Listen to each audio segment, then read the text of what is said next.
is Valley News Live at 4. We're continuing coverage of breaking news we've been following all day. Thanks for joining us this afternoon. I'm Stacey Van Dyke. Two people had to jump from a second-floor window this morning, escaping from a house fire. The home has now been determined a total loss. Fire crews were called to the home in the 4400 block of Highway 52, just south of Moorhead, around 8 this morning. As you can see in this video, the house was overcome with flames. So far, crews haven't been able to determine how it started. The two people who jumped from the window have minor injuries. We're told some pets didn't make it out of the home, but our Valley News Live photojournalist on the scene was able to save one of the dogs he found running from the property. It was kept warm in our storm team vehicle and returned to the homeowners.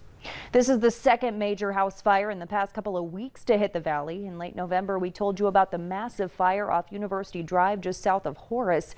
That house, too, determined to be a total loss. We're told two people were inside the home at the time of the fire. They both made it out okay. Crews say the damage is so extensive they still haven't been able to figure out how or where it started. Here's Hutch now with a first look at the forecast. Hutch? Thanks, Stacey, and good afternoon. As we're making it through our Wednesday here, we have a few snow showers as forecast. We even saw a few of those flakes right here in the FM area. Notice most of the activity, though, along and north of Highway 2. So a quick dash of snow where we see these darker blue shades here. Some of that actually could be a little bit briefly moderate, as we will get a little layer of slippery on area roads in these areas. Take it slow, take it easy. Right now we do see on the big picture rather, that we have a lot more clouds than sunshine across the area. Remember, this is a warm front. There's warmer air out to the west. To the west of that white line, that's the freezing line, 32 degrees, and warmer. Here we're at best in the 20s to look at Oaks near 30 degrees. So the warm front's through. Once the clouds start to break out and the snow exits, we'll all see steady to slowly rising temperatures from these values tonight. So we'll keep you posted as far as this goes, but your planner does show that we're going to have some temperatures that'll be a lot warmer as we go into your day tomorrow. Now, we are watching for a significant weather event to begin next Wednesday and last into Thursday. We've called first alert weather days for that, and I'll have details on all of that, and we'll look at another system that'll impact the region on the weekend here in a minute. All right, thanks, Hutch. New for you now at 4, a Fargo man was arrested after fleeing from police in Moorhead and hitting a squad car. Officers say they tried to stop 39-year-old Scott Hart around 8:15 last night on 30th Avenue South and 17th Street. Stop sticks had to be used, and at one point, Hart's vehicle collided with a police car. He's being held on charges including fleeing and second-degree assault. Concerned parents reached out to Cheney Middle School in the school district this morning about the shooting threat, saying the situation was not fully resolved. They say the initial threat referenced 5 individuals, but only 2 people were taken into custody. West Fargo Public Schools released a statement today saying police are confident there are no other suspects related to Monday's threat. They went on to say that they would not have made the decision to return to on-site learning if there were still concerns from police about safety. Instagram's chief testified today before a Senate panel investigating the platform's potentially negative impacts on teen users. The app, owned by Facebook parent Meta, has been under the microscope for months over the issue. As Michael George reports, Instagram says it's stepping up efforts to keep kids safe, but some lawmakers say those measures fall short. We all want teens to be safe online.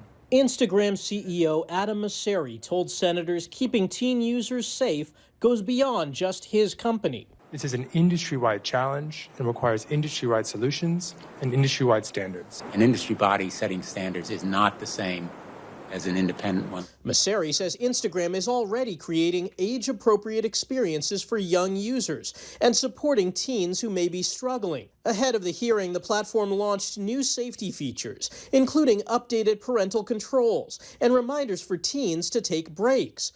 Lawmakers were critical. The middle of the night is when you drop news that you don't want people to see. They could have been announced years ago.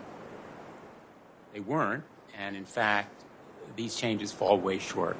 The hearing comes just months after a Facebook whistleblower turned over internal documents appearing to show the social media company was aware Instagram may cause depression and anxiety, especially for some teenage girls. I think it does create some kind of insecurity within teenagers, making them feel like, they don't look a certain way. Social media providers have to be responsible But parents also have to have supervisory responsibility. Lawmakers are drafting legislation to include privacy rules for children and teens and require social media apps to be more transparent. Michael George, CBS News, New York. Instagram's new parental controls are set to launch in March. Just yesterday, the Surgeon General issued a report on the harmful effects of social media and gaming on young people. Opening statements began today in the trial of Kim Potter, a former Minnesota police officer who killed Dante Wright. The 49-year-old is charged with first and second-degree manslaughter. Body camera video shows that Wright tried to drive away during a traffic stop and was shot, but Potter claims the shooting was a mistake. She accidentally grabbed her gun instead of her taser. Prosecutors argue that Potter, a veteran officer, had extensive training that would allow her to easily determine the difference between the taser and a handgun.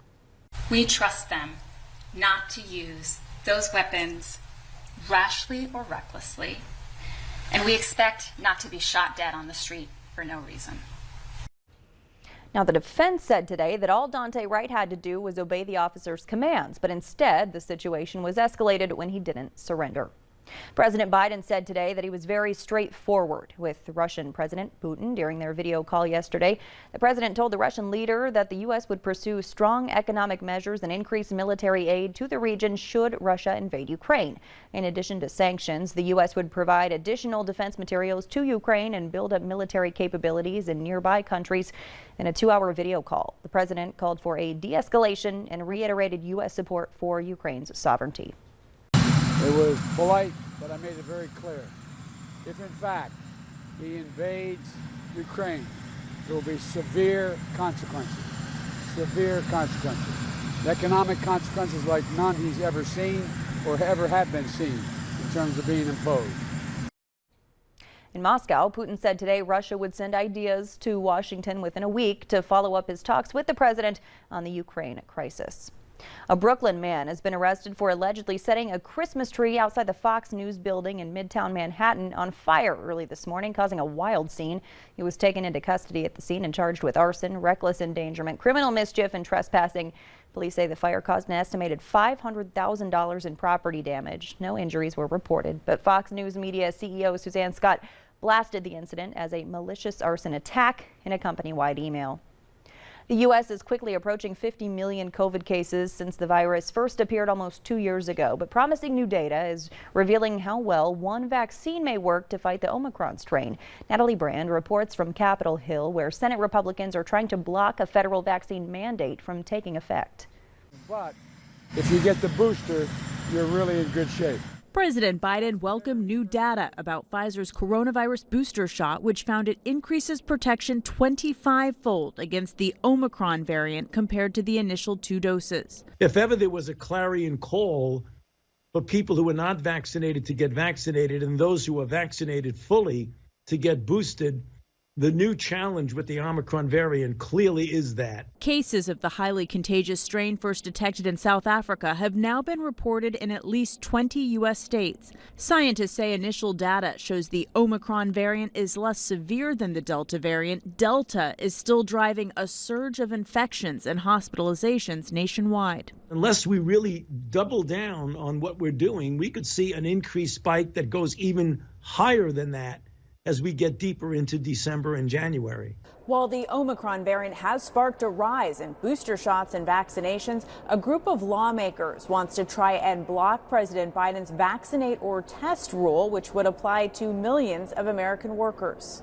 Democratic Senators Joe Manchin and John Tester have said they support the Republican measure, which is expected to come up for a vote Wednesday. I'm vaccinated. I encourage people to get vaccinated. But I don't believe that that's something the federal government can mandate. The effort is largely symbolic since it's unlikely to come up for a vote in the House. Our Republican friends are going to come to the floor to push an anti-science, anti-vaccine proposal. The vaccine requirement for businesses of 100 or more employees is also facing legal challenges in the courts. Natalie Brent, CBS News, Capitol Hill. Pfizer says it plans to work on an Omicron-specific vaccine, which could be available by March if needed. The House passed a bill late last night that authorizes nearly $770 billion in Pentagon funding and sets defense policy.